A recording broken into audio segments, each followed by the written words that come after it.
வணக்கம் friends. RM electrical and plumbing. இன்னைக்கு பார்த்தீங்கன்னா, நம்ம பிளம்பிங் பண்ணலான்னு தான் வந்திருக்கோம். இது டைல்ஸ் ஒட்டுறேன்னாங்க. பூசுனதுக்கு அப்புறம் தான் பண்ணுறேன்னு சொன்னேன். அவங்க இல்ல இப்பயே பண்ணி குடுத்துரு, ரொம்ப அர்ஜென்ட் பட்டாங்க. சரி அதனால ஒர்க் பண்ண ஸ்டார்ட் பண்ணிட்டோம். டைவர்ட்டர் பாருங்க, ஆசீர்வாத்ல பயோமிக்ஸ் கம்பெனி வாங்கியிருக்காங்க. இப்போ டைவர்ட்டர் ஃபிட் பண்ணும்போது டைவர்ட்டர்லேயே நமக்கு சிம்பிள் குடுத்துருப்பாங்க. Hot water in, cold water இன்னுன்னு. இது பாருங்க, கோல்டு வாட்டர் வெளியே போறது. இது ஷவர், இது ஹீட்டருக்கு வர்றது.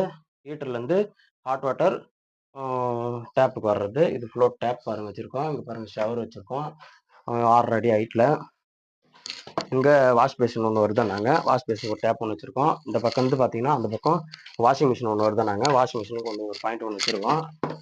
நம்ம ஒர்க் பாருங்க எவ்வளோ நீட்டாக. இந்த ரெட் மார்க்கு பைப் வாங்கும்போது SDR 11 பினோலக்ஸ் வாங்கி கொடுத்துருக்காங்க. நம்ம சொன்ன பைப் தான் வாங்கி கொடுத்துருக்காங்க.